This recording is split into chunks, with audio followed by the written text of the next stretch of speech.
cùng chào đón một doanh nhân vô cùng tài năng, vô cùng xinh đẹp để lên đây chia sẻ câu chuyện thành công cho chúng ta ngày hôm nay. Rồi, xin mời doanh nhân Bùi Nhi. Và xin mời doanh nhân lên chia sẻ cho tất cả nhà chúng ta những cái bí kíp ngày hôm nay ạ. Xin mời doanh nhân.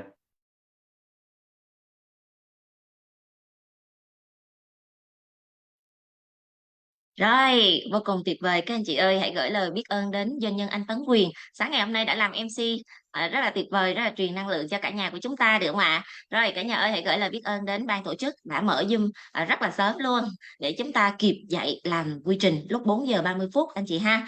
Gửi lời biết ơn những con người rất là tuyệt vời, rất là thầm lặng để có được những cái buổi Zoom sáng rất là tuyệt vời như thế này.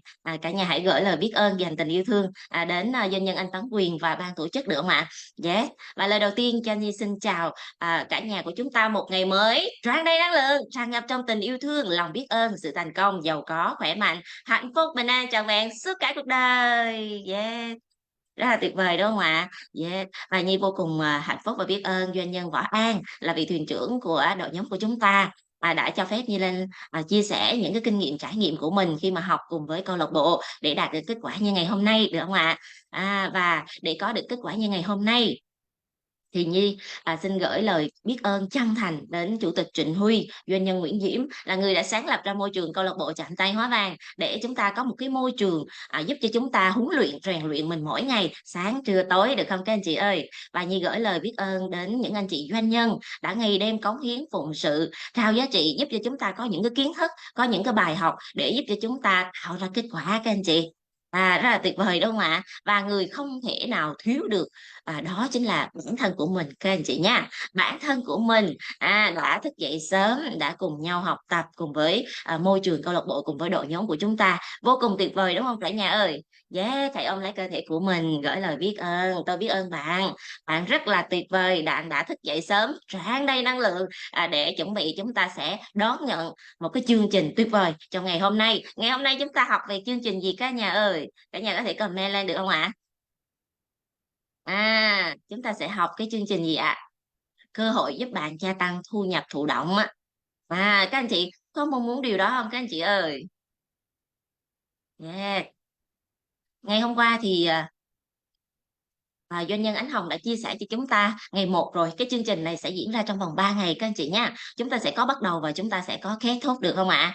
Chúng ta học đầy đủ như vậy thì chúng ta sẽ nắm được cái bí kíp và chúng ta ứng dụng nó sẽ dễ hơn, được không các anh chị ơi? Nếu mà ngày hôm qua các anh chị chưa có mặt thì các anh chị có thể nhờ các anh chị nhóm trưởng xin lại cái link ngày hôm qua để chúng ta xem lại, để chúng ta có sự tiếp nối cho ngày hôm nay và ngày mai nữa, được không cả nhà ơi? Yeah, và cho Nhi hỏi là trong buổi Zoom sáng của chúng ta ngày hôm nay, các anh chị nào mới bắt đầu biết tới Nhi không ạ?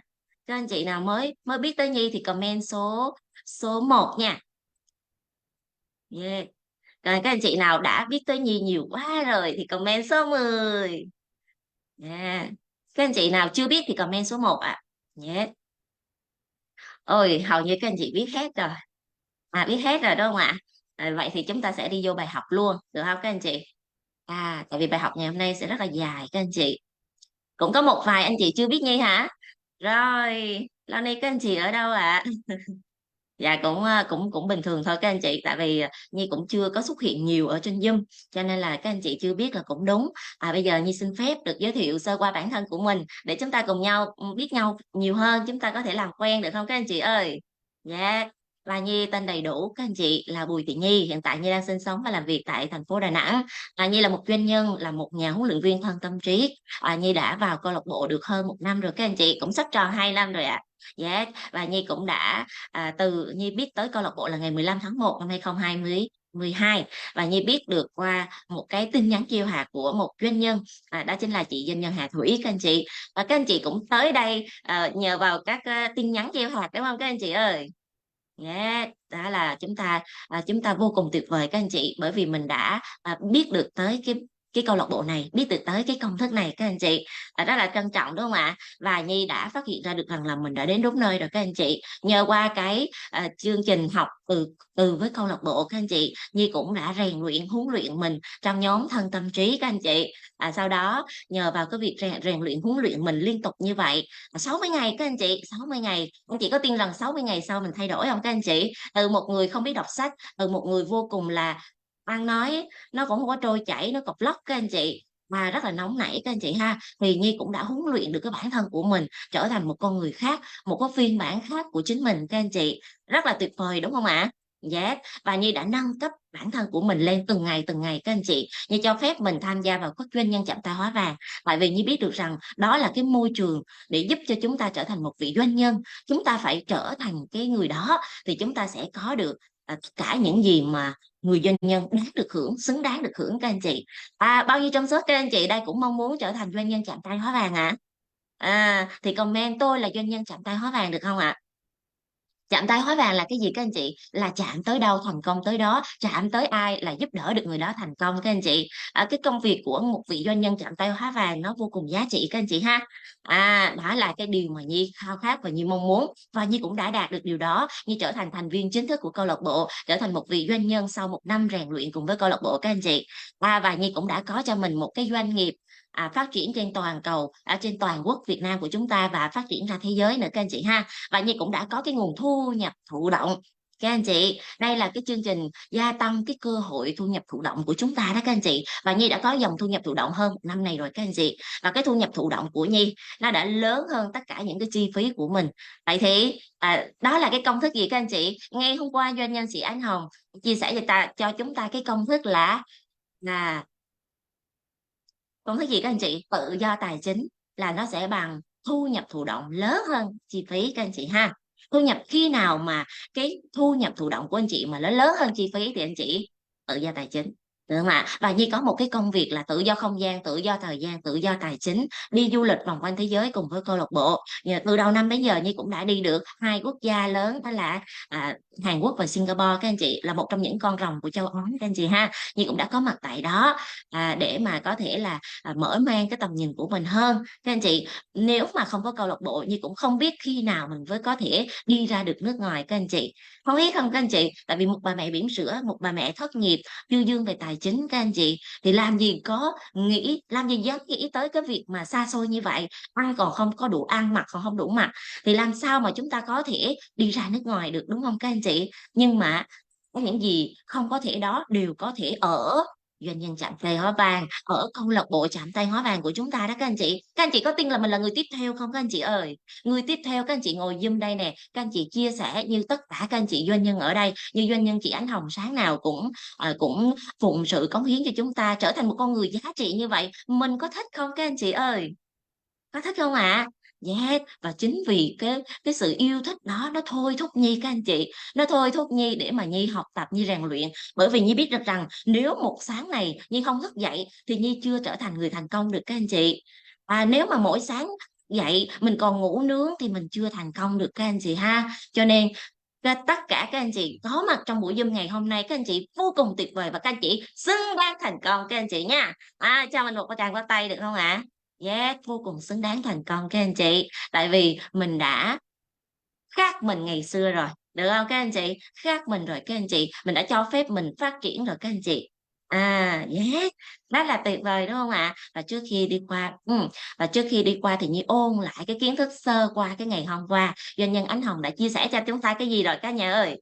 Ôn lại nha. Ngày hôm qua có anh chị nào nhớ là mình học cái gì rồi không các anh chị? Nhớ là mình học cái gì rồi không ạ? Ngày hôm qua doanh nhân Ánh Hồng nói là tái thiết lập lại cái niềm tin đúng về tiền. Được không các anh chị? Tái thiết lập lại những cái niềm tin đúng về tiền. Ngày xưa mình nghĩ về tiền là nghĩ những toàn là cái giới hạn không à, toàn là vấn đề không à. Đúng không anh chị? Lương thì chưa tới chứ mà biết được là lương về là chi hết rồi các anh chị. Nào là tiền nhà, tiền cửa, tiền con, tiền bỉm, tiền sữa, tiền đủ thứ luôn các anh chị. Nghĩ hết trơn cách chi rồi. Thì lấy gì bạn tiền nó về, bạn tiền về bạn cũng sợ đấy chứ anh chị ha. Rồi, và những cái phương pháp thu hút tiền. Bao nhiêu trong số các anh chị đã thực hiện cái phương pháp thu hút tiền ngày hôm qua doanh nhân chị Ánh Hồng chia sẻ rồi ạ? Nhé. Các anh chị có nhớ những cái phương pháp gì không ạ? Chúng ta học chúng ta phải nhớ các anh chị nha, ghi xuống thực hành, và chúng ta chỉ nhớ khi nào các anh chị? Chỉ khi mà chúng ta thực hành thôi. Còn khi mà chúng ta không thực hành nó vẫn còn ở trên giấy. Đừng bao giờ biến kiến thức thành bài học các anh chị, mà hãy biến kiến thức thành hành động được không ạ? Biến kiến thức mà chúng ta học nó thành hành động, bởi vì hành động nó mới cho ra kết quả các anh chị. Hành động nó mới cho ra kết quả anh chị ha. Đó, và những cái phương pháp đó là gì ạ? Các anh chị liên hệ nhóm trưởng được không ạ? Liên hệ nhóm trưởng để xin lại, nhóm trưởng ơi cho tôi cái bí kíp thu hút tiền. Các anh chị mới nè, các anh chị nhắn nha, nhắn cho nhóm trưởng để xin cái bí kíp thu hút tiền. Ngày hôm qua là doanh nhân chị Anh Hồng chia sẻ như thế nào, có những cái phương pháp gì thì mình hãy nhắn nha. Rồi, ok.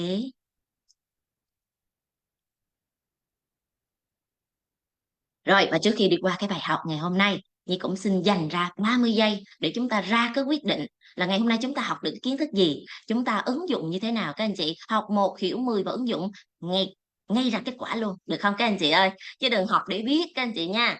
Đừng học để đó các anh chị nha. Mà học để tạo ra kết quả luôn. 30 giây bắt đầu cho các anh chị nha.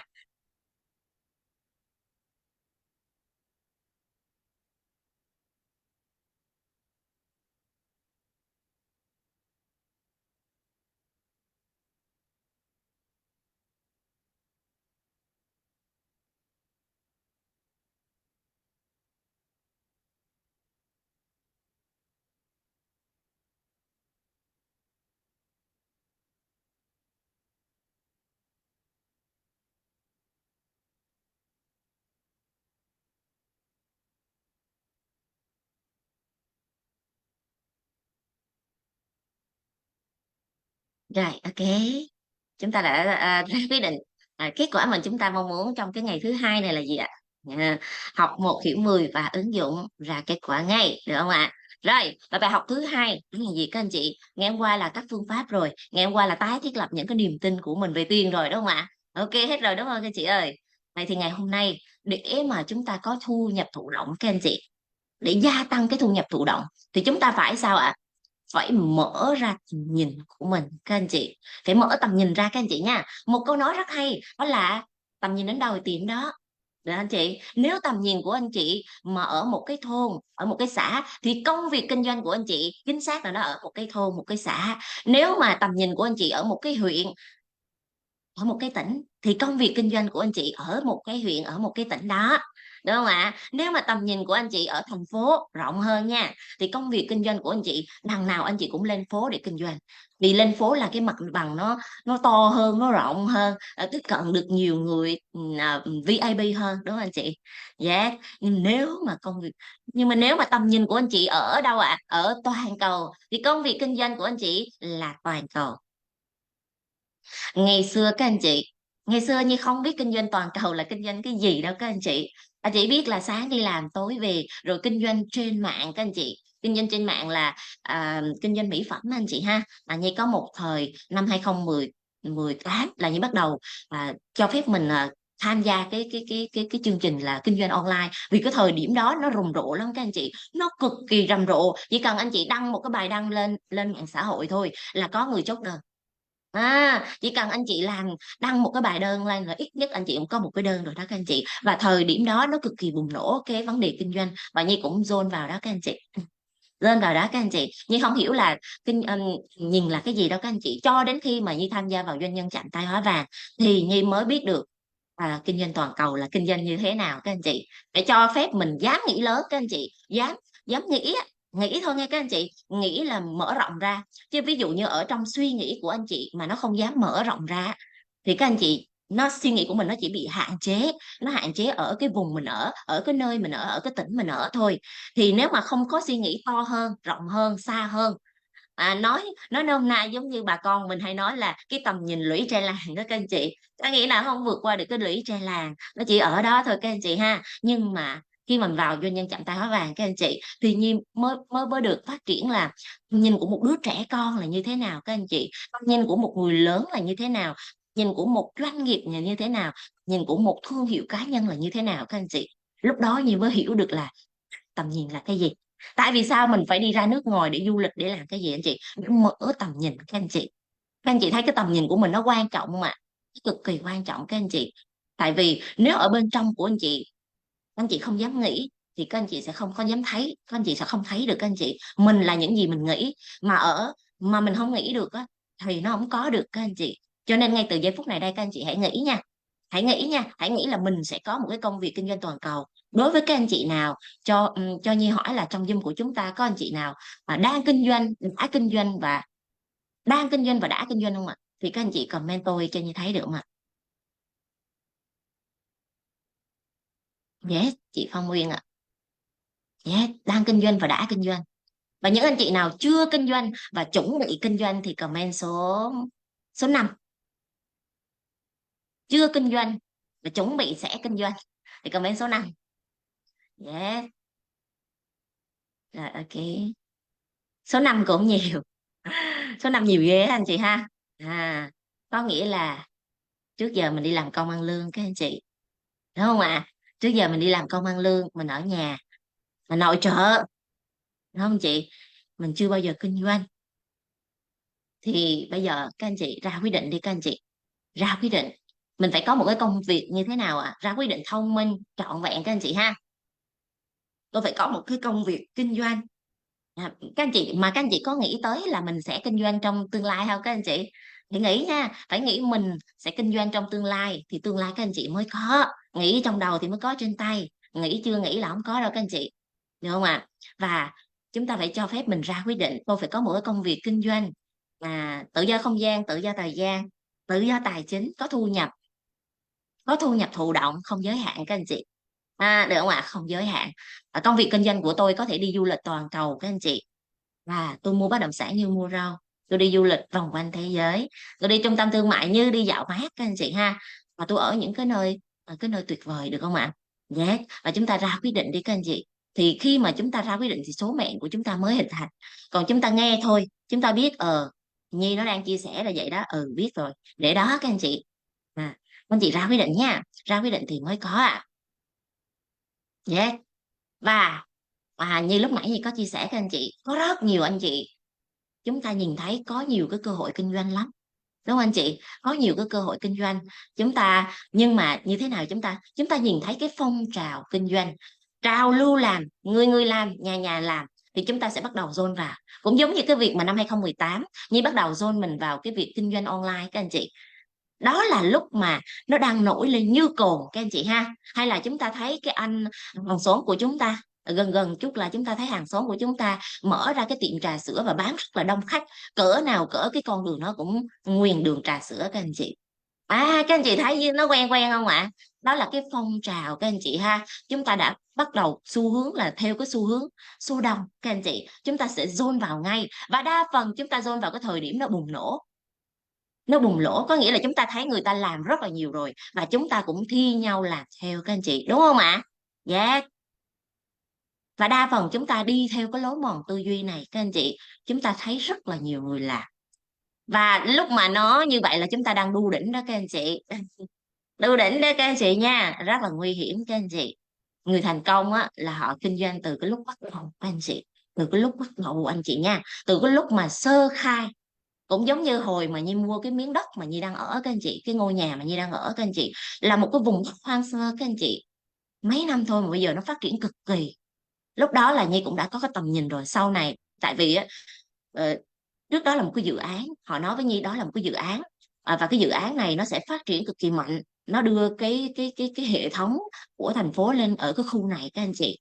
Và Nhi tin luôn các anh chị, nếu mà lúc đó Nhi không tin đâu dám mua đâu các anh chị. Không tin thì đâu dám mua, và Nhi mua lúc giai đoạn 1 luôn các anh chị. Và người thành công họ làm cái gì cũng ở cái giai đoạn ban đầu, họ là cái người sơ khai á các anh chị.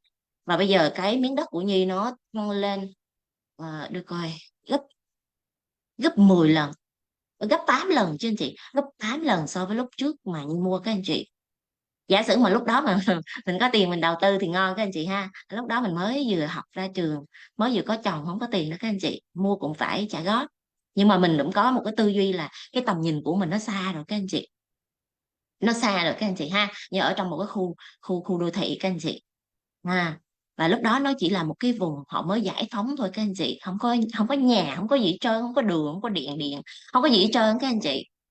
Nhưng mà bây giờ nó cực kỳ phát triển các anh chị ha. Chỉ có mấy năm thôi, chỉ có 5-6 năm thôi các anh chị, mà nó cực kỳ phát triển.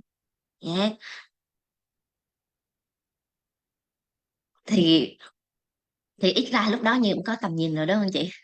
Nhưng mà không biết đó là tầm nhìn thôi, chỉ biết là làm thế nào để có được cái miếng đất ở thôi các anh chị. Yeah. Và các anh chị, thông thường chúng ta sẽ bắt đầu chạy theo cái xu hướng như vậy, và chúng ta làm theo phong trào, đúng không các anh chị? Và có nhiều cái phong trào như là đầu tư các anh chị. Chúng ta nghe đầu tư cái gì mà 50%, 30%, 50%, và chúng ta bỏ vốn ra rất là nhiều. Và rồi cái gì các anh chị? Và rồi chúng ta tiền nó, vì chúng ta luôn có rất là nhiều anh chị đến đây và rất là bế tắc về tài chính, đúng không anh chị? Vì chúng ta đã cho phép mình dồn vào, chúng ta khao khát làm giàu, chúng ta mong muốn làm giàu, chúng ta thôi mong muốn đổi đời các anh chị, và chúng ta thấy đó là những cái cơ hội kinh doanh ngon ăn các anh chị, và rồi chúng ta chưa có sự hiểu biết, chưa có tầm nhìn các anh chị, và chúng ta đã bị mất rất là nhiều, đúng không ạ? Dạ, đó chính là những cái nỗi đau của chúng ta được không ạ? Và nếu mà chúng ta làm theo phong trào như vậy thì nó có thành công bền vững không các anh chị? Chắc chắn là không rồi, đúng không chị? Đó, cũng giống như là cũng giống như là cái việc mà ở ở thôn, ở gần nơi các anh chị mở rất là nhiều cái tiệm tạp hóa nè, cái shop đồ ăn nè, hay là cửa hàng trà sữa, nước uống, tiệm cà phê, đúng không các anh chị? Chúng ta mở ở cái vị trí cực kỳ đắt đỏ, cực kỳ đẹp, và chúng ta nghĩ rằng cái quán mình đẹp tự nhiên sẽ hút khách tới, đúng không các anh chị? Chúng ta nghĩ là chúng ta làm theo như vậy, và chúng ta đầu tư vốn liếng tiền bạc rất là nhiều để mở ra những cái như đó, nhưng mà chúng ta chưa có kinh nghiệm về kinh doanh, chúng ta chưa có kiến thức về kinh doanh, đúng không các anh chị? Cũng như là những cái mối quan hệ để giúp cho chúng ta thành công trong kinh doanh. Chúng ta cứ nghĩ rằng là thôi có tiền, mình bỏ tiền ra, mình đầu tư, mình nấu ăn ngon, mình nấu ăn ngon và mình mở ra cái nhà hàng là mình thành công, vì mình tự tin, mà tự tin cái kiến thức của mình có được đó là mình nấu ăn ngon các anh chị. Và các anh chị sẵn sàng xuống tiền, sẵn sàng đầu tư cho những cái phi vụ kinh doanh như vậy, và đa phần các anh chị kinh doanh như vậy, các anh chị xuống tiền như vậy rất là nhanh, bởi vì các anh chị đó nghĩ đó là cái cơ hội, và các anh chị hùng vốn vào, các anh chị huy động vốn để xây dựng cho mình một cái nhà hàng ở vị trí đẹp, quán đẹp, được anh chị? Và chúng ta nghĩ đó là cái xu hướng kiếm tiền nhanh, và chúng ta chạy theo, và chúng ta bắt đầu kinh doanh lên từ nghề, đúng không anh chị? Hầu như chúng ta kinh doanh lên từ nghề, và chúng ta nghĩ rằng chúng ta sẽ kiếm tiền như vậy các anh chị ha. Bao nhiêu trong số các anh chị đang kiếm tiền như vậy ạ? Kiếm tiền như vậy các anh chị. Chúng ta mở ra một cái quán, và chúng ta kinh doanh, và ban đầu có phải là khi mà chúng ta mở ra cái quán chúng ta đã dồn rất là nhiều vốn liếng vào đó không các anh chị? Và chúng ta nhận lại gì ạ? Những cái đồng tiền lẻ lẻ, đúng không ạ? Và chúng ta có thành công không các anh chị? Chúng ta tập trung hết mọi công sức, nguồn lực, vốn liếng của mình vào đó, và các anh chị có thành công không các anh chị ơi? Rất hiếm các anh chị thành công, vì theo theo như là nghiên cứu, các anh chị chỉ cần 10 năm thôi là cái việc kinh doanh của chúng ta nó đã không còn nữa. Được không ạ? Thứ nhất, chúng ta chưa bao giờ kinh doanh. Thứ hai, chúng ta chưa có kiến thức trong kinh doanh.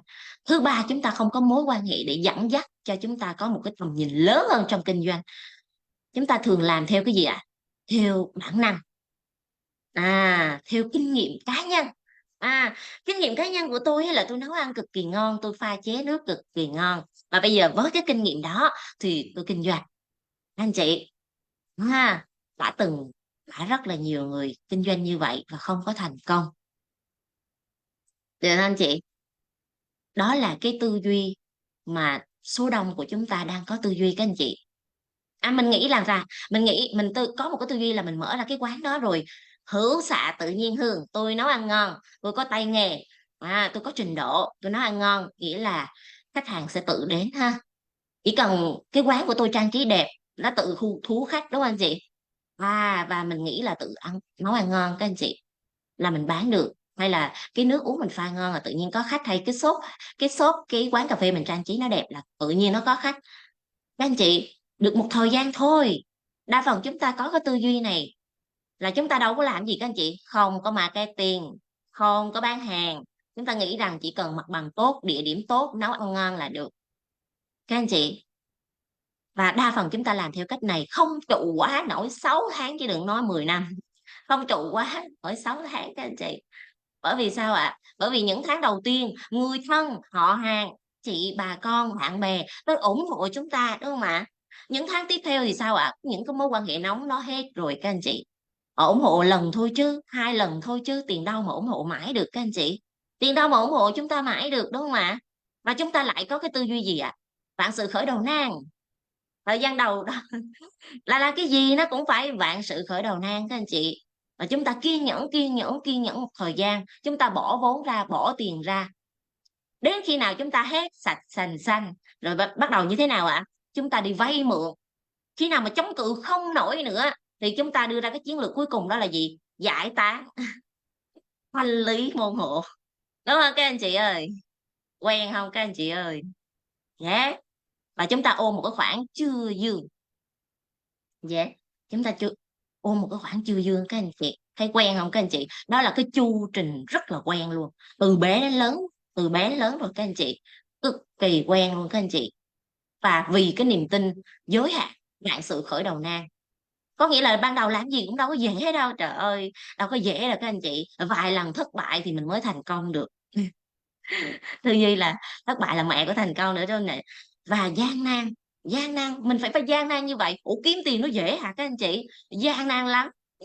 Chúng ta tin như vậy luôn các anh chị. Và chúng ta đi kêu gọi vốn, mượn vốn đến khi nào không còn cái chỗ nào mượn nữa, không trụ nổi được nữa là lên được. Đó, đâu có tiền để trả mặt bằng, đâu có tiền để trả nhân viên, đâu có tiền để đầu tư tái sản xuất lại các anh chị. Và không trụ được nữa thì thanh khoản luôn cái tiền của mình chứ gì nữa đó không các anh chị. Trời ơi, quen quá luôn, mắc cả chì lẫn chài, ôm đóng chưa dương. Rồi mới bắt đầu gặp câu lạc bộ chạm tay hóa vàng, đúng không các anh chị? Cho nên là các anh chị cũng không sao đâu các anh chị. Là vì tất cả những cái gì mà vũ trụ mang tới cho chúng ta đều muốn giúp cho chúng ta thành công hơn. Đó là cơ hội cho các anh chị thành công đó các anh chị. Nếu mà các anh chị thấy thôi rồi đó, hết con đường rồi đó, nhiều anh chị không trụ nổi, các anh chị sao ạ? Các anh chị nghĩ tới cái con đường mà không ai muốn đi các anh chị. Các anh chị áp lực quá, bế tắc quá, căng thẳng quá, ôm một đống chưa dương, nghĩ không thông anh chị ha. No, bây giờ các anh chị vào đây, các anh chị học cùng với câu lạc bộ các anh chị ha. Chúng ta có một cái tư duy mới, chúng ta được dạy một cái tư duy mới. Con người là con của mà các anh chị.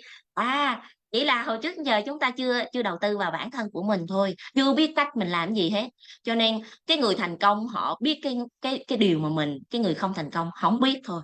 Bây giờ cái việc của chúng ta đi học thôi các anh chị, đi học thôi. Tại sao các anh chị doanh nhân chạm tay hóa vàng, các anh chị thành công như vậy, các anh chị làm gì mà nhiều tiền như vậy? Nó phải có công thức, nó phải có cái lý do, nó phải có cái đòn bẩy chứ, đúng không anh chị? Nếu không có thì làm sao mà Nhi ngồi đây các anh chị? Không ạ, bởi vì Nhi cũng ôm khoản chưa dương mà. Nhưng mà cái khoản chưa dương của Nhi không phải là từ việc kinh doanh, từ cái việc mà Nhi xây nhà các anh chị. Bây giờ mà nói xây nhà để mượn tiền, chắc chắn Nhi sẽ không khuyên các anh chị làm như vậy các anh chị. Xây cái căn nhà thiệt là to, thiệt là đẹp, thiệt là lung linh, để làm chi? à, để bây giờ ôm đóng nợ. Nó cũng là cái cục xi măng mà thôi các anh chị ha, ôm đóng nợ luôn các anh chị. Không có vui. Làm việc để kiếm tiền trả nợ nó không có vui chút nào luôn các anh chị, nó không vui, nó không hạnh phúc, được không các anh chị? Nhưng mà khi mà vào doanh nhân chạm tay hóa vàng các anh chị, à, mình được biết công thức biến thu nhập một năm thành thu nhập một tháng các anh chị ha. Và Nhi cũng làm được cái điều đó các anh chị. Trong vòng 8 tháng Nhi làm được cái điều đó trong vòng 8 tháng các anh chị. Những anh chị vào sau á là càng nhanh hơn nữa, như chị Ánh Phước chỉ có 5 tháng thôi, có chị nào đó chỉ có 3 tháng thôi các anh chị. Anh chị thấy ghê gớm không ạ? Nó phải có công thức các anh chị. Và cái kết quả đó không phải là điển hình các anh chị, mỗi cá nhân khác nhau, có cái sự nỗ lực khác nhau thì kết quả nó khác nhau. Anh chị tàn tàn thì cũng 2 năm, anh chị nhanh thì 6 tháng, anh chị nhanh nữa, tốc độ nhanh nữa thì cứ 1 2 3 tháng thôi các anh chị. Cái tốc độ này nó đến từ cái năng lực của anh chị. Anh chị trung, anh chị làm, anh chị hành động liên tục thì nó cho ra kết quả nhanh thôi, chỉ đơn giản như vậy thôi. Còn ông thầy cũng là một, công thức cũng là một, quan trọng là cái người hiểu là mình thôi các anh chị, cái người làm là mình mà, được không các anh chị? Rồi, cho nên mới có cái câu là tầm nhìn đâu thì tiền tới đó, tư duy đến đâu thì tiền tới đó các anh chị. Nếu mà chúng ta cứ đi theo cái kinh nghiệm cá nhân á, đó, nãy giờ là mình kinh doanh kiểu đó là kinh nghiệm cá nhân đó các anh chị. Hay là mình thấy họ làm, mình nghĩ vậy, mình thấy vậy, mình nghĩ vậy các anh chị, thì các anh chị không có thành công, được không ạ? Và ngày hôm nay để mà chúng ta kinh doanh thành công, có một cái điều thành công thì sẽ có những cái yếu tố tạo nên một cái tầm nhìn các anh chị. Có những cái yếu tố tạo nên cái tầm nhìn các anh chị ha. Khi mà nói đến kinh doanh thiếu cái này coi như là chúng ta đem tiền đi đổ sông đổ biển hết. Bao nhiêu trong số các anh chị đang rất là hào hứng để nghe cái này ạ? Yeah. Chúng ta kinh doanh vài tháng vài năm, 6 tháng, 1 2 3 năm, chúng ta trong cái trạng thái bão hòa, không có đủ về tài chính, thiếu hụt về tài chính, chúng ta mang một cái số tiền đi và không có dư. Đôi khi là không bằng cái lúc mà chúng ta khởi nghiệp nữa, và hiện tại chúng ta ờ, chúng ta còn đang bị âm nữa, đúng không anh chị? Bởi vì chúng ta thiếu những cái yếu tố này các anh chị, và ngày hôm nay chúng ta sẽ đi phân tích 4 cái yếu tố này, được không ạ? Yes, được không các anh chị ơi? Những anh chị nào những anh chị nào đang kinh doanh, đã kinh doanh, chưa kinh doanh, sẽ kinh doanh, thì các anh chị sẽ học được cái bài học, sẽ được học cái bài học để mà mình kinh doanh tốt hơn. Tại vì khi chúng ta bắt đầu kinh doanh, chúng ta cần phải có sự chuẩn bị. Nếu thành công mà không chuẩn bị thì đó chính là chúng ta chuẩn bị cho sự thất bại các anh chị. Thành công mà không được chuẩn bị thì đó là chuẩn bị cho sự thất bại các anh chị nha. Vậy yếu tố nào tạo nên sự thành công cho một con người? Cái yếu tố mà chiếm cực kỳ nặng luôn các anh chị, đó, nó chiếm 70% luôn các anh chị, nó chi phối cho sự thành công của một con người, nó là công cụ để giúp cho anh chị kiếm tiền, phát triển, được không chị? Đó chính là gì anh chị? Tư duy. Tư duy các anh chị, tư duy nó chiếm 70%, công cụ nó chiếm 2 3%, kỹ năng nó chỉ chiếm có 7% thôi. Nhưng mà ở bên ngoài kia thì rẫy cái việc huấn luyện các anh chị, chia sẻ các anh chị, có rất là nhiều cái khóa học các anh chị để dạy cho anh chị làm này làm kia, kỹ thuật này kỹ thuật kia, nhưng mà có 7% thôi. Cái này anh chị học học lỏm cũng được nữa các anh chị, được không? Cái cốt lõi ở đây là gì ạ? Đó là tư duy của người thành công các anh chị. Tư duy 70%, công cụ 2 3%, kỹ năng có 7% thôi các anh chị. Đây là, nhưng mà để thành công chúng ta phải có 3 yếu tố cốt lõi này để tạo nên sự thành công của một con người, được không các anh chị? Nhưng mà thực tế này, các anh chị cứ nói là làm cái gì để kiếm ra tiền, vâng anh chị, anh chị tập trung vào bán cái gì, làm cái gì, kinh doanh cái gì để ra tiền đây. Và anh chị đang tập trung cái bán cái gì, kinh doanh cái gì, đó là cái công cụ thôi, được không các anh chị? Đó chỉ là cái công cụ để kiếm tiền, công cụ nó chiếm có 2 3% thôi các anh chị. Và chúng ta nghĩ bán cái gì để kiếm tiền thôi, chứ chúng ta không nghĩ mình phải có tư duy của người thành công để mình kiếm tiền tốt hơn. Mình không nghĩ vậy các anh chị, mà cứ vô đây nói là anh chị doanh nhân ơi, anh chị bán cái gì mà anh chị giàu vậy, các anh chị kinh doanh cái gì vậy? Cứ hỏi mãi cái câu đó các anh chị, cái câu đó nó không giúp cho anh chị giàu lên. Mà anh chị ơi, cho em cái chiến lược, cho em cái tư duy, cho em cái tầm nhìn, cho em sự hiểu biết đi. Mình có cái đó của họ các anh chị thì mình mới thành công được các anh chị ơi. Chứ bán cái gì cũng thành công được hết, cái ly, cái muỗng, cái quyển sách, cái cây bút cũng thành công được các anh chị, cái ly cà phê cũng thành công được mà. Nó quan trọng ở cái con người mình các anh chị, ở cái tư duy của mình, được không? Và đa phần các anh chị lại đi lên từ nghề, lại kiếm tiền bằng một cái công cụ. Có phải là anh chị chúng ta đi học suốt 11 12 năm học, rồi chúng ta ra trường chúng ta đi học đại học 3 năm 4 năm, 3 năm 4 năm là như thế nào các anh chị? Hoặc là các anh chị không đi học được, không, ba mẹ không cho tiền đi học được, thì các anh chị học cái gì? Học một cái nghề, nghề thợ điện, nghề sửa xe, nghề cắt tóc, nghề làm spa. Mà để học cái nghề đó chúng ta phải gì ạ? Phải bỏ tiền ra mới đi học nghề được chứ các anh chị. Bỏ tiền ra vài chục triệu, có người vài trăm triệu, để mà có một cái công cụ, có một cái công cụ để chúng ta đi làm và chúng ta kiếm tiền, đúng không anh chị? Và chúng ta kiếm tiền như thế nào ạ? Như ví dụ như các anh chị muốn muốn làm thợ hớt tóc đi, thì có phải các anh chị phải đi học nghề hớt tóc chứ? Anh chị bỏ tiền ra đi học nghề, sau đó anh chị bỏ thêm vài chục triệu, cỡ 100 triệu nữa, anh chị mở cái showroom, mở cái tiệm tóc lên chứ. Mục đích là gì các anh chị? Để kiếm tiền hàng ngày, đúng không các anh chị? Đầu tư vào một đống tiền rồi, đi học rồi, rồi đầu tư ra mở quán rồi, rồi kiếm tiền từng ngày, khách vô làm bộ móng, làm cắt đầu tóc, làm gì đó thì nó mới có tiền, đúng không anh chị? Khách không vô rồi chết quất luôn, là chết quất luôn. Chị kinh kinh ế ẩm quá, cho chị câu thần chú đi, cho chị câu thần chú đi. Đó anh chị. À, không có khách cho chị câu thần chú đi Nhi ơi, là các anh chị sai là càng sai nữa đó anh chị nha. Chúng ta bỏ tiền ra đầu tư cho cái công việc, cái việc làm, mà đa phần là ai cũng như vậy hết các anh chị, đa phần ai cũng như vậy hết anh chị. Chúng ta kinh doanh đi lên từ nghề, đó các anh chị ơi.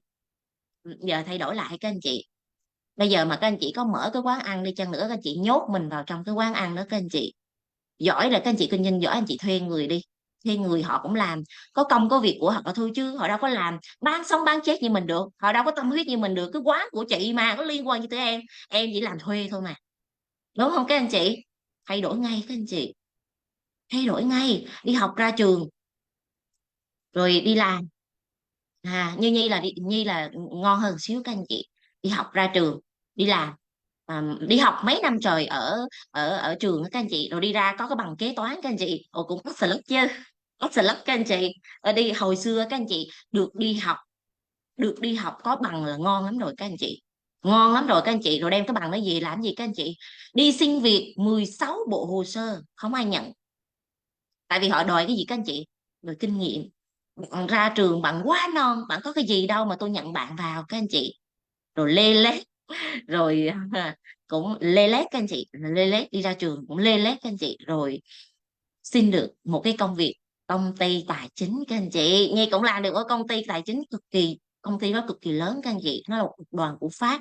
Ở lúc đó Nhi làm là một tập đoàn của Pháp, sau đó chuyển nhượng qua qua Nhật, và sau đó là nó chuyển nhượng qua, hiện tại là cái công ty Nhi đang làm đó là của chủ tịch COO bà Phương Thảo các anh chị, là một tập đoàn Vietjet Air các anh chị ha, rất là lớn các anh chị. Và Nhi rất là tự hào khi mình được làm cái công ty đó các anh chị. 11 năm đi làm cống hiến phụng sự, lương đầu tiên 1.343.000 các anh chị, lương cơ bản các anh chị 1.343.000.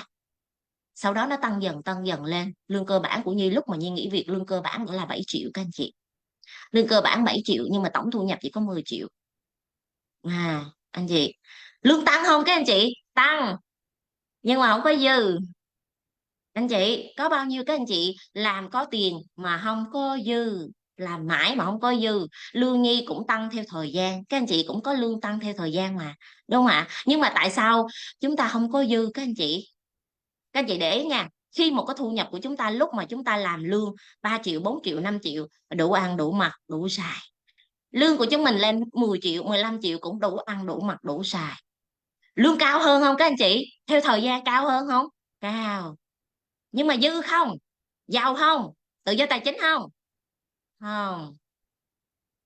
Ủa có tăng mà. Tại sao các anh chị? Câu hỏi đặt ra là tại sao chúng ta đã làm cố gắng rất là nhiều mà không có dư tiền? Tại sao vậy? Tại sao các anh chị ơi? Rồi không biết cách quản lý tiền. Hồi đó tiền nhỏ, giờ tiền hồi đó tiền to giờ tiền nhỏ. Đồng tiền mất giá. Yes. Còn gì nữa không các anh chị ơi? Bây giờ mà các anh chị giải được cái bài toán này là các anh chị cho mình một cái bức tranh rất là rõ ràng luôn, và từ cái bức tranh đó sẽ giúp các anh chị thành công, từ cái bức tranh đó giúp các anh chị thành công các anh chị.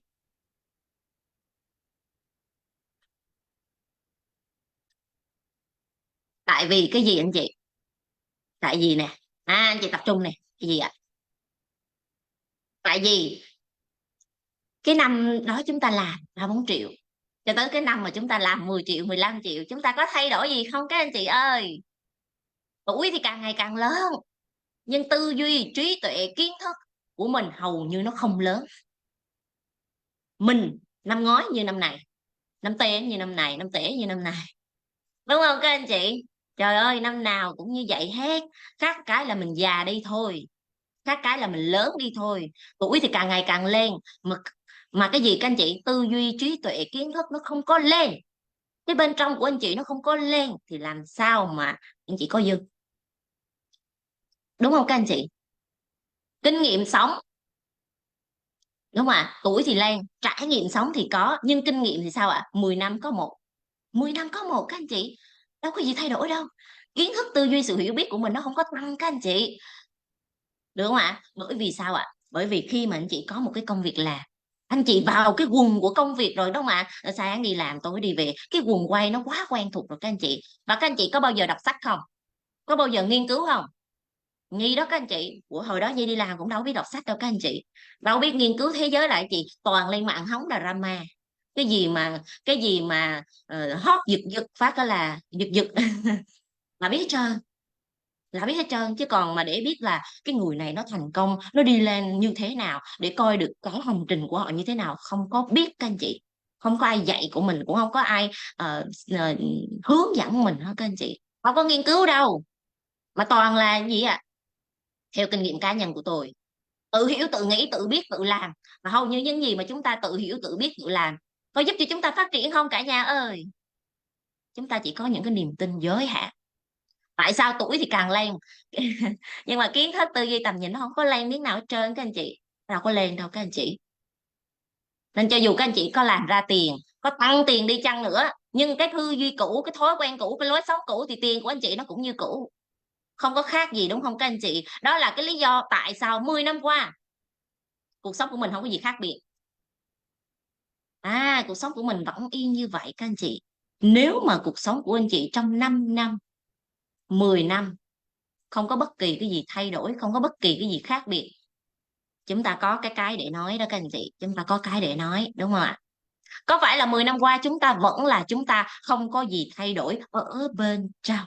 Ở bên trong các anh chị nha, có thể bên ngoài các anh chị sẽ thấy tuổi lên, mặt mình nhăn hơn, da mình già hơn, sức khỏe mình giảm xuống, đó anh chị, tăng vài ký thịt tăng vài ký mỡ, đó anh chị. Đáng lẽ ra là càng ngày chúng ta kiếm tiền nhiều hơn mà. Ủa hồi đó có 3 4 triệu, bây giờ 10 triệu 15 triệu, đáng lẽ chúng ta phải sang trọng hơn chứ, đáng lẽ chúng ta phải đẳng cấp nhiều hơn chứ, chúng ta phải ăn mặc đẹp hơn chứ.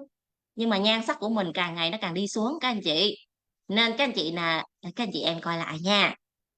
Lấy cái hình 10 năm với cái hình bây giờ á, mà mình già hơn là chúng ta đi trái quy luật rồi các anh chị. Bởi quy luật của vũ trụ là quy luật của sự phát triển.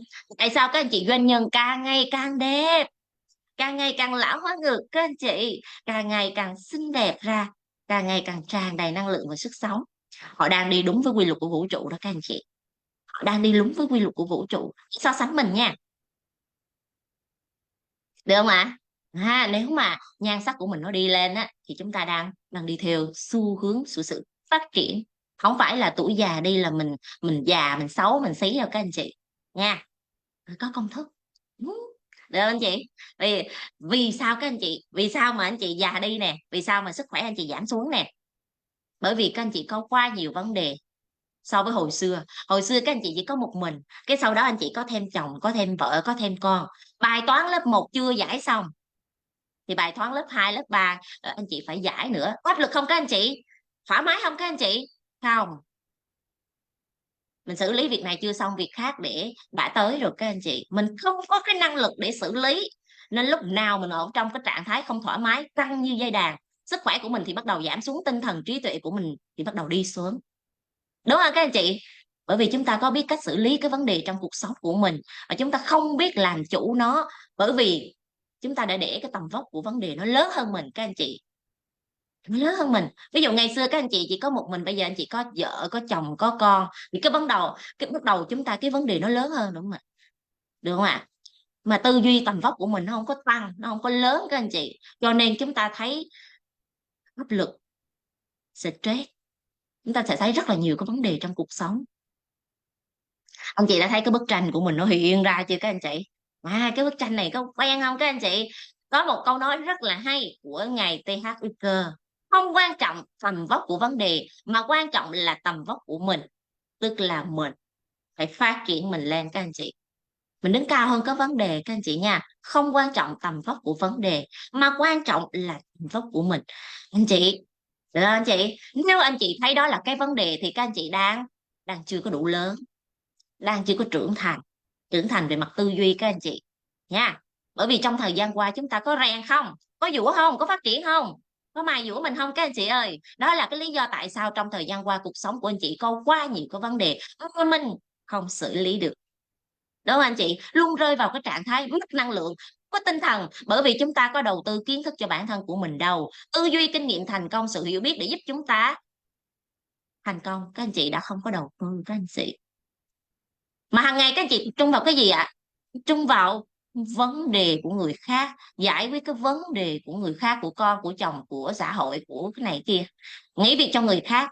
Nhưng mà cái thời gian để dành cho mình nè, đầu tư cho mình phát triển kiến thức tư duy, sự hiểu biết, tầm nhìn kinh nghiệm bức cách của người thành công thì hầu như chúng ta không có dành thời gian các anh chị. Tại vì sao câu lạc bộ chia ra cái ba cái giùm sáng giùm trưa giùm tối để làm gì các anh chị? Để giúp cho các anh chị đầu tư gia tăng kiến thức cho các anh chị đó, mà các anh chị không chịu dạy Mà các anh chị không chịu vào Zoom thì làm sao các anh chị phát triển được các anh chị? Làm sao các anh chị phát triển được ạ? Nói là sao mà Zoom sớm vậy? Zoom sớm để giúp cho các anh chị thành công đó các anh chị ơi. Đúng không các anh chị? Hơi căng ha. Và chúng ta đã nhìn thấy cái bức tranh này ở đây chưa ạ? Và điều chúng ta cần làm ngày hôm nay là gì các anh chị? Phải dành đầu tư cho 10% cho tư duy của mình các anh chị, bởi vì 70% này mới tạo ra sự giàu có, mới tạo ra cho anh chị thành công và hạnh phúc được các anh chị. 70% này mà trước giờ chúng ta đâu có đầu tư đúng đâu. Trước giờ chúng ta có đầu tư không? Không. Chúng ta không quan tâm, không đầu tư, không trau dồi, không rèn luyện, không phát triển, thì chúng ta biết rằng chúng ta chỉ biết kiếm tiền, kiếm tiền, kiếm tiền và chạy theo kinh doanh cái gì, bán cái gì, bán cái gì, và cuối cùng chúng ta lăn lộn cả đời không có dư, làm lụng cả đời không có dư, đúng không các anh chị ơi? Có thể là trong Zoom này ngày hôm nay có rất là nhiều anh chị đã đi qua 1/3 của đời người, nửa đời người, 2/3 của đời người, mà chúng ta đâu có dư đâu các anh chị, đúng không ạ? Và câu hỏi đặt ra ở đây là chúng ta đang tập trung vào điều gì? Có tập trung vào điều giúp cho mình thành công không các anh chị? Hầu hết chúng ta dành thời gian vào đầu tư vào làm cái gì ra tiền thôi. Giờ chỉ cho tôi cái gì ra tiền, nhanh nhanh vô chỉ cho tôi cái gì ra tiền đó. Rồi học khang à, học khang các anh chị. Học đây là chúng ta đang học về tư duy kiếm tiền của người thành công đó các anh chị, được không ạ? Đấy, anh chị làm rất là lâu, 5 năm, 10 năm, 20 năm đi kiếm tiền, mà các anh chị có tự do về tài chính chưa? Tại cái bài toán này trước giờ các anh chị đi giải là các anh chị làm chưa đúng các anh chị ha. Bởi vì tư duy cốt lõi để tạo ra sự thành công của chúng ta, nên là tư duy 70% các anh chị nhớ nha. Cốt lõi để cho sự thành công của chúng ta đó chính là tư duy. Tư duy nó chi phối cách nghĩ, cách nhìn của anh chị. Tư duy nó chi phối luôn thói quen của anh chị, hành động của anh chị. Và đó chính là cái cái cốt lõi để tạo ra kết quả của chúng ta ngày hôm nay. Bởi vì chúng ta có cái lối tư duy không hỗ trợ cho sự thành công rồi các anh chị. Xưa giờ chúng ta đâu có được ai chỉ đâu, đúng không ạ? Tư duy của người thành công là gì? Xưa giờ đâu có ai chỉ cho chúng ta đâu các anh chị. Cho nên các anh chị có nỗ lực bao nhiêu, có chăm chỉ bao nhiêu, dốc sức bao nhiêu mà tư duy đã sai rồi thì không thể nào có kết quả đúng được các anh chị. Rồi các anh chị sẽ ghi lại cho Nhi nè, công thức thành công. Công thức thành công nó đi theo cấp số nhân các anh chị. Tức là tư duy nhân cho nhiệt huyết, nhân cho năng lực, nó bằng thành công. Anh chị ghi lại, tư duy nhân cho nhiệt huyết, nhân cho năng lực, nó bằng thành công. Và các anh chị biết một cái người, và các anh chị có là phải là người nhiệt huyết không các anh chị? Làm việc từ sáng tới tối chăm chỉ không các anh chị? Chăm chỉ đó anh chị. Nhưng mà các anh chị nhớ nè, nếu không mà nhân cho mấy nó cũng bằng không. Nếu âm á, thì nhân cho mấy nó cũng là số âm. Âm 1 nhân cho 100 hay 1.000 thì nó cũng vẫn là âm. Vậy chúng ta sẽ đi phân tích cái công thức thành công này, được không các anh chị ơi? Tại sao chúng ta làm việc chăm chỉ, nỗ lực, kiên nhẫn, nỗ lực rất là nhiều, chúng ta có mà. Nhiệt huyết chúng ta có mà, có dư luôn. Anh chị thấy mình có nhiệt huyết không ạ? Đi làm từ sáng tới tối, làm qua ngày, ngay qua ngày, năm qua năm, tháng qua tháng. Thậm chí làm luôn thứ bảy chủ nhật, làm luôn. Làm full luôn, làm ngày 10 tiếng, 12 tiếng, thậm chí 14 tiếng, 16 tiếng một ngày. Anh chị thấy mình có đủ nhiệt huyết không ạ? Quá nhiều nhiệt huyết các anh chị. Anh chị thấy mình có năng lực không ạ? Có chứ. Mình cũng rõ ràng mình cũng giỏi mà. Các anh chị, bao nhiêu trong số các anh chị ở đây nói rằng mình không có năng lực? Mình giỏi mà, rõ ràng mình rất là giỏi các anh chị. Vậy tại sao chúng ta chưa có kết quả? Tại vì khi mà tư duy của anh chị nó bị âm rồi á, thì bao nhiêu nhiệt huyết, bao nhiêu năng lực đi nữa thì nó cũng là không. Không. Tư duy âm.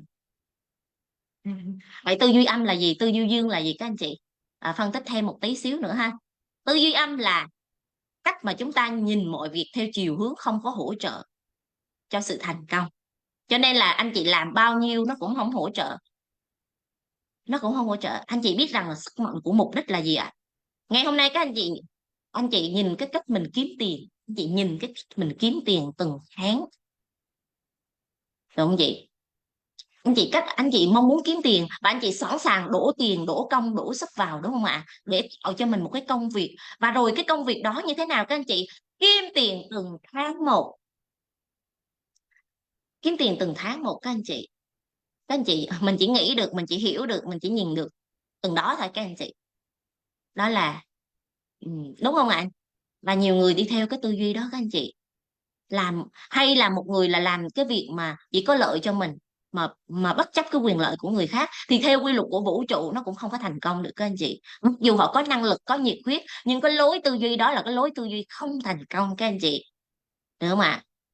Rồi có nhiều người nghĩ rằng là tôi có hành động chứ, nhưng mà niềm tin nó không hỗ trợ cho sự thành công các anh chị, thì chúng ta cũng đâu có thành công được các anh chị ha. Chúng ta liên tục ở trong cái chiều hướng cực kỳ bế tắc các anh chị, không thành công. Bởi vì nhiệt huyết và năng lực mà cái tư duy của chúng ta nó bị lỗi rồi, không thành công được các anh chị. Chúng ta đã có thể thấy những ba mẹ của chúng ta hay bản thân của chúng ta từ xưa đến giờ, hay là những cái mối quan hệ xung quanh của chúng ta các anh chị, mà cái hệ tư duy nó bị lỗi rồi thì chúng ta không thể nào có kết quả dương được. Đó là lý do tại sao chúng ta đang chưa dương về tài chính. Thì chúng ta đâu có sự gia tăng nè các anh chị. Và tư duy dương là như thế nào các anh chị? Nó đơn giản lắm. Nghĩ thiện, làm việc thiện, tạo ra giá trị thiện. Nghĩ lành, làm việc lành, tạo ra giá trị lành. Nghĩ tốt, làm việc tốt và tạo ra giá trị tốt. Đó là tư duy dương các anh chị. Nghĩ đến những cái giá trị và tập trung vào giá trị, hướng về sự phụng sự và cống hiến để tạo ra giá trị các anh chị. Đây là tư duy theo chiều dương. Bao nhiêu trong số các anh chị đã thấy mở tư duy của mình ra chưa ạ? Chúng ta tập trung, trao giá trị, phụng sự, cống hiến, đó là tư duy theo chiều dương các anh chị, được không ạ? Và chúng ta học cái tư duy này của người thành công các anh chị. Nếu không thì các anh chị vẫn còn cái tư duy bị lỗi các anh chị nha. Bị lỗi thì dù các anh chị có có nhiệt huyết bao nhiêu, có năng lực bao nhiêu thì nó cũng là con số không. Cho nên ngày hôm nay, ngay bây giờ các anh chị điều chỉnh lại. Điều chỉnh như thế nào các anh chị? Điều chỉnh như thế nào? Thứ nhất, hãy đọc sách nhiều hơn. Sách gì các anh chị? 3 cái quyển sách, ít nhất anh chị phải cho phép mình đọc 3 cái quyển sách của người thành công mà câu lạc bộ hay chia sẻ, được không ạ anh chị? Ghi chép livestream từng câu từng chữ. Hãy kiên nhẫn đi các anh chị. Nếu anh chị không chịu kiên nhẫn ngồi lại lập trình cái tư duy cho mình, vì anh chị ghi chép livestream là anh chị đang lập trình lại cái tư duy cho mình đó các anh chị, cài đặt lại cái tư duy đúng đó các anh chị. Bởi vì đó là cái bộ công thức đúng của người thành công rồi các anh chị. Đã là công thức thì đó luôn luôn đúng các anh chị. Chỉ cần các anh chị chịu cho phép mình kiên nhẫn. Đôi khi thời gian đầu chép livestream nó không có dễ đâu các anh chị. Nó đau lắm các anh chị, nó mỏi lắm các anh chị. Nhưng đó là cái con đường để giúp cho anh chị cài đặt tư duy đó các anh chị. Làm ơn hãy ngồi lại ghi chép livestream từng câu từng chữ. Đó là cách để giúp các anh chị lập trình lại tư duy đúng. Được không các anh chị ơi? Thứ ba là gì ạ? Thứ nhất đọc sách, thứ hai ghi chép livestream. Thứ ba là gì ạ? Hãy quan sát bản thân của mình mỗi ngày để điều chỉnh cái kết quả của mình mỗi ngày. Nếu anh chị không quan sát, không tỉnh thức mình, không quan sát, đâu biết mình làm gì trong ngày đó các anh chị. Sáng đi làm, mở mắt ra đi làm, tối về ngủ rồi thôi. Không biết quan sát mình ngày hôm nay mình phát triển cái gì, ngày hôm nay mình làm cái gì đúng, cái gì chưa đúng, cái lối sống của mình, cái thái độ của mình nó đang thể hiện cái tư duy của mình. Nên hãy đặt mình dưới kính hiển vi để soi mình mỗi ngày. Hãy nghiêng người mà soi lấy mình các anh chị, để quán chiếu lại mình, điều chỉnh lại bản thân của mình. Bởi vì khi các anh chị nhìn được thì các anh chị mới mới sửa được các anh chị. Giống như các anh chị phải nhận thức được thì các anh chị mới chuyển hóa được. Anh chị không có nhận thức được, ngày nào các anh chị cũng giống như ngày nào hết, làm sao anh chị phát triển được các anh chị ơi? Đúng không ạ? Ngày nào cũng giống ngày nào, làm sao các anh chị phát triển được?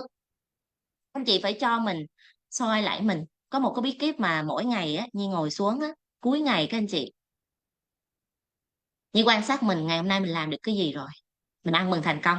Đó là cái thói quen mỗi ngày rồi các anh chị. Nhưng coi lại là ngày hôm nay mình học được cái bài học gì. Ví dụ trong Zoom sáng này, bài học trong Zoom sáng này là cái gì? 70% là tư duy, là tư duy, là tư duy. Vậy tư duy là cái gì các anh chị? Học đi các anh chị, được không ạ? Thứ nhất, soi lấy mình. Soi lấy mình như thế nào ạ? Đôi khi chúng ta không tự soi lấy mình được các anh chị, bởi vì cái tư duy của chúng ta chưa có thay đổi kịp, cho nên mới Nên mới khuyên các anh chị là chép livestream đó các anh chị. Mình chưa có điều chỉnh được vì mình chưa thấy được nên mình chưa có điều chỉnh được. Đó là lý do tại sao các anh chị cần có một môi trường, cần có người đồng hành, cần có một chuyên gia, cần có một người thầy để giúp đỡ cho các anh chị, để dẫn dắt cho các anh chị, để điều chỉnh lại, đúng không anh chị ơi, đúng không các anh chị?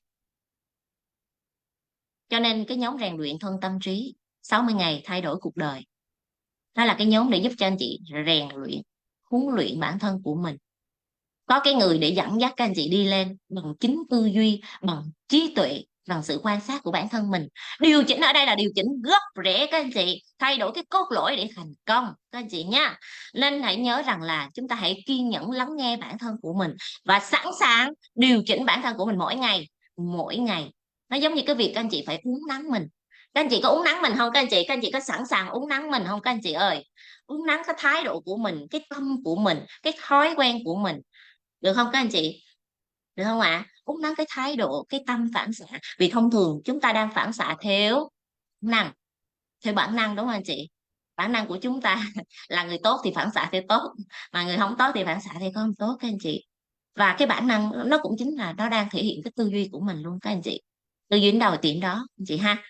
Và chúng ta có sẵn sàng cho phép mình dồn mình vào cái môi trường để huấn luyện rèn luyện mình mỗi ngày.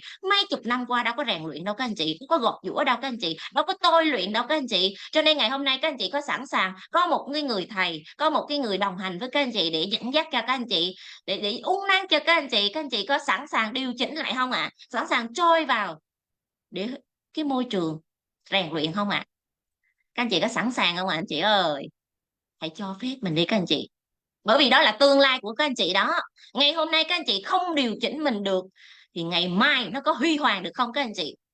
Anh chị nhìn lại đi, 5 năm qua, 10 năm qua, bản thân của anh chị không chịu uốn nắn, không chịu rèn luyện, không chịu thay đổi thì ngày hôm nay cái kết quả anh chị đang có đó, nó đâu có gia tăng đâu anh chị, mà thậm chí còn đi xuống nữa, đúng không ạ?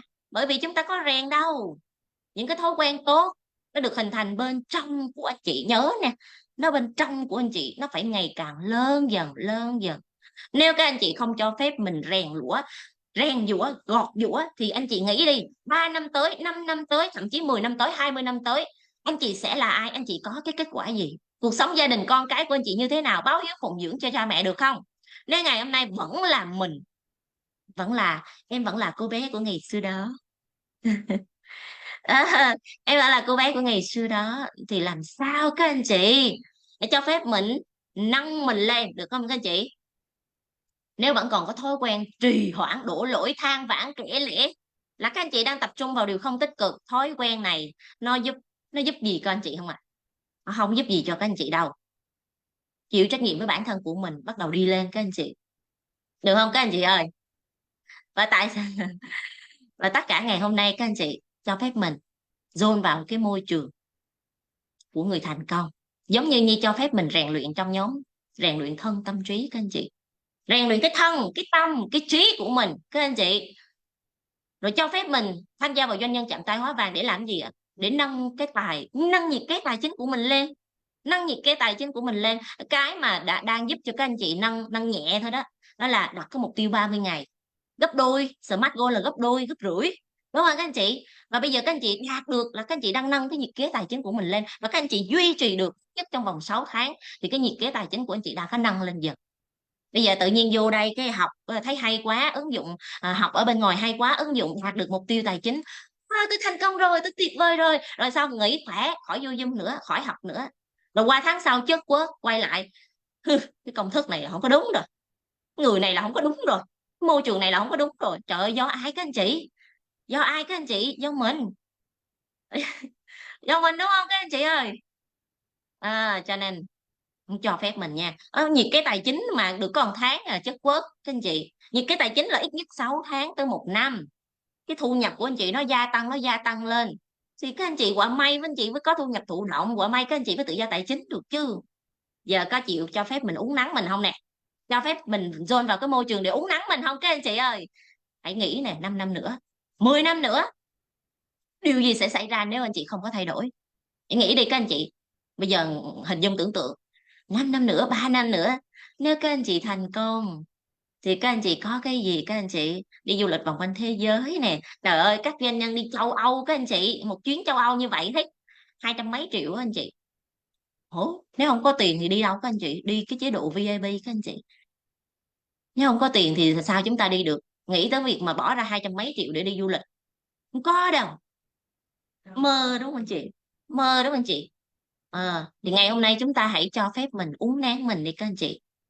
Cái thói quen ở bên trong của anh chị mà nó càng ngày nó càng lớn lên dần, để giúp cho chúng ta huấn luyện cái thói quen đó. Thứ nhất, các anh chị phải sẵn sàng huấn luyện lại nó, biến nó thành cái thói quen để trở thành cái nền tảng hỗ trợ cho sự thành công của mình.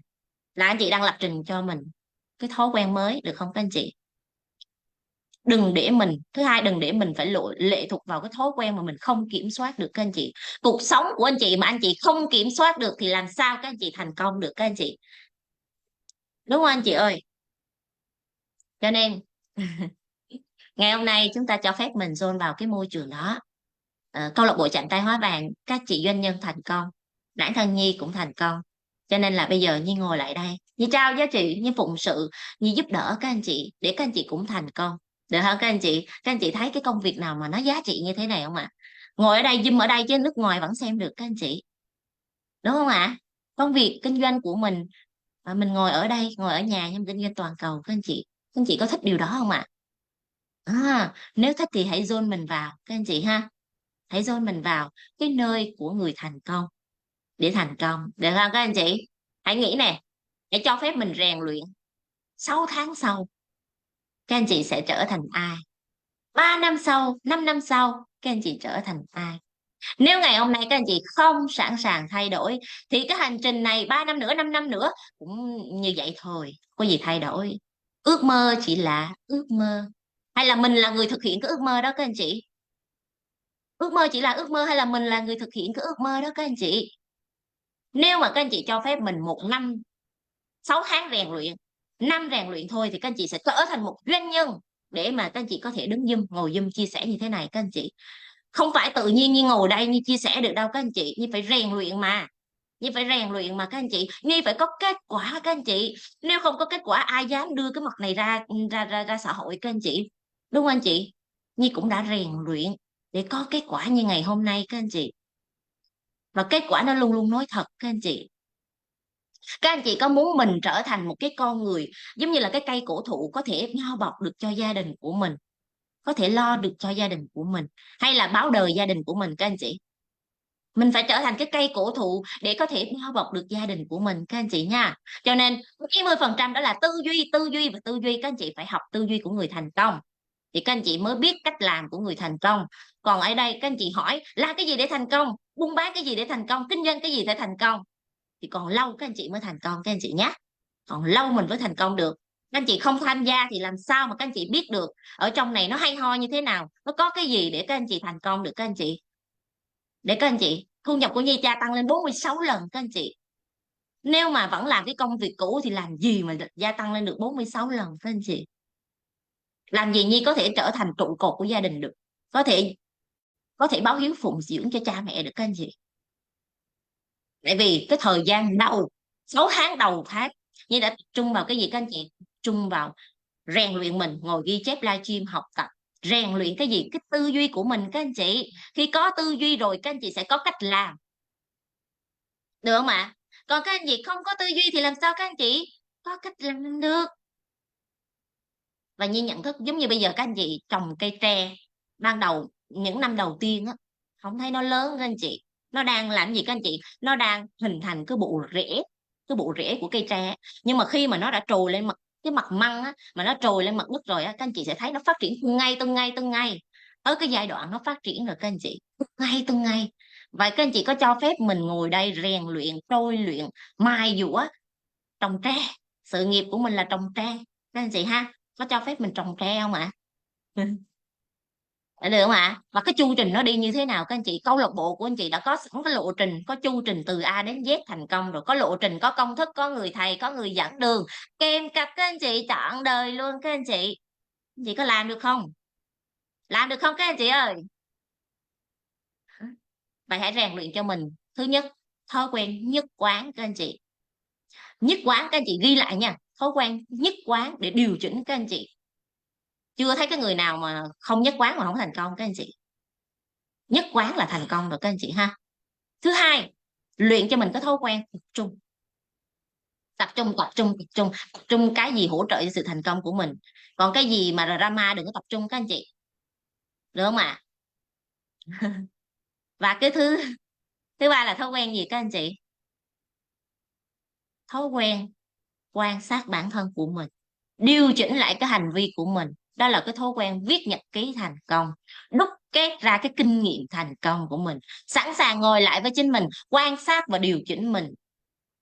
Các anh chị phải cho phép mình làm cái điều đó các anh chị. Nếu các anh chị không điều chỉnh thì các anh chị vẫn là cô bé của ngày xưa đó. Được anh chị ơi, đâu có trở thành doanh nhân đâu các anh chị.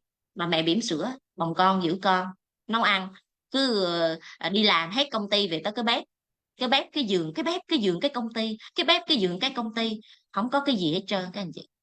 No, no. Đúng không ạ? Thói quen thứ tư đó là cái gì các anh chị? Hãy biết chăm sóc bản thân của mình. Người thành công họ biết cách chăm sóc bản thân lắm các anh chị. Các anh chị thấy người thành công không? Trời ơi, body họ cực kỳ đẹp, da của họ cực kỳ đẹp các anh chị. Đó là cái yếu tố cũng giúp cho họ thành công. Để rèn luyện mình anh chị ha.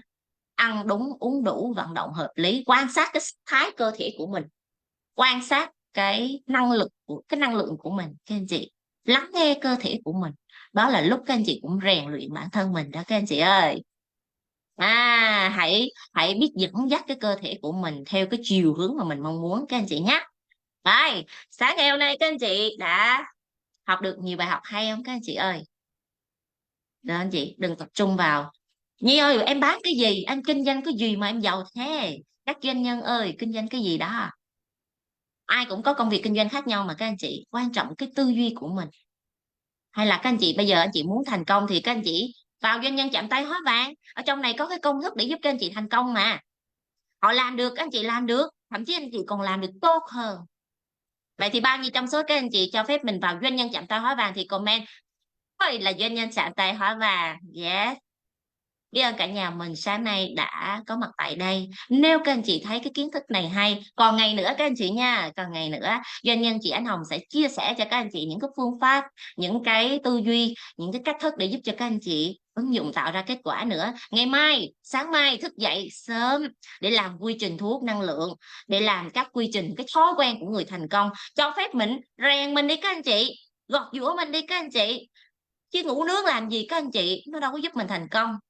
Đọc sách đi, chép livestream đi, được không các anh chị ơi? Cho phép mình học cái công thức của người thành công để thành công luôn, được không ạ? Yes, trời, vô cùng biết ơn cả nhà đã lắng nghe cái bài chia sẻ của Nhi. Được không cả nhà ơi? Nếu hay thì các anh chị có thể trao giá trị và chia sẻ cái livestream này, chia sẻ cái video này, chia sẻ cái bài học này cho nhiều người được biết hơn nữa, để các anh chị giúp người khác cũng là giúp mình. Gieo nhân tốt thì gặp một bầu trời quả ngọt các anh chị nha. Ok. Rồi, Nhi cảm ơn cả nhà đã lắng nghe rất là nhiều ạ. Và Nhi xin nhường mic lại cho MC xinh đẹp doanh nhân Thùy Dương sẽ hỗ trợ cho anh Tấn Quyền nha, để làm cái quy trình tiếp theo, đó là tỉnh thức và biết ơn, được không ạ? Những anh chị nào trong nhóm rèn luyện thân tâm trí thì các anh chị sẽ vào cái Zoom khác nha, để tiếp tục rèn luyện. Trời ơi, sướng quá các anh chị. Ok. Dương xin cảm ơn doanh nhân Bùi Nhi cũng đã cho Dương cơ hội lên đây để tiếp tục phụng sự cho tất cả anh chị em cô chú có mặt trong buổi Zoom sáng ngày hôm nay. Buổi Zoom sáng thứ bảy ạ, các anh chị em thân tâm trí là chúng ta đừng vội rời Zoom ạ. Tại vì là buổi sáng thứ bảy thì 7:30 chúng ta 7 giờ hơn thì chúng ta mới bắt đầu chương trình. Thế nên là các anh chị có thể ở lại để chúng ta sẽ cùng nhau là thực hành nốt những cái quy trình trong buổi sáng ngày hôm nay ạ. Rồi ạ. Vừa xong thì chúng ta cũng đã học được rất là nhiều những cái bí kíp và những cái phương pháp doanh nhân Bùi Nhi cũng đã chia sẻ cho tất cả anh chị em cô chú chúng ta rồi. Nếu như mà anh chị em cô chú nào mà chúng ta chưa dậy sớm được cho lắm, chúng ta vào Zoom chưa được sớm thì có thể là nhắn hỏi các trưởng nhóm sẽ hỗ trợ gửi lại cho anh chị cái video để chúng ta có thể xem lại, để chúng ta có thể ghi lại những cái kiến thức, những cái bí kíp để ứng dụng cho công việc và cho cuộc sống của mình. Rồi ạ, và tiếp theo thì chúng ta sẽ cùng nhau là lựa chọn một vị trí ngồi thật là thuận tiện, được chưa ạ? Các anh chị hãy ngồi cho mình một vị trí thật là thoải mái đi ạ, để chúng ta có thể thực hành phương pháp tỉnh thức. Các anh chị em cô chú chúng ta có thể là thả hai chân xuống dưới đất hoặc là xếp bằng chân đều được ạ. Miễn sao là chúng ta sẽ ngồi dựng thẳng cột sống của mình lên, hướng cái phần cột sống của mình lên trên ạ. Rồi thật là thư giãn thoải mái nhá. Nếu mà anh chị em nào mà cảm thấy rằng là mình mới thực hành mà mình chưa thoải mái lắm thì có thể hơi trùng nhẹ một chút lưng. Nhưng mà cố gắng là hướng cái phần cột sống của mình lên trên. Và trong quá trình mà chúng ta tỉnh thức thì hãy tập trung vào hơi thở của mình. Có bất cứ suy nghĩ nào len lỏi thì chúng ta hãy nói với bên trong mình là cảm ơn bạn đã chia sẻ, và sau đó là chúng ta quay trở lại với hơi thở của mình. Rồi ạ, Dương xin mời cả nhà mình sẽ cùng nhau là chúng ta cùng nhau nhắm mắt lại. Hít một hơi thật là sâu, căng tràn bụng mình lên. Hít vào biết rằng mình đang hít vào. Thở ra thật từ từ, chậm rãi. Biết rằng mình đang thở ra. Thả lỏng từ đỉnh đầu. Thả lỏng từng cơ mặt. Thả lỏng đến hai vai. Đến cánh tay. Thả lỏng cơ thể của mình. Xuống đến gót chân. Từng ngón chân. Tập trung vào hơi thở. Hít một hơi thật là sâu, căng tràn bụng mình lên. Và thở ra thật nhẹ nhàng. Chúng ta sẽ cùng tỉnh thức với nhau trong vòng 5 phút.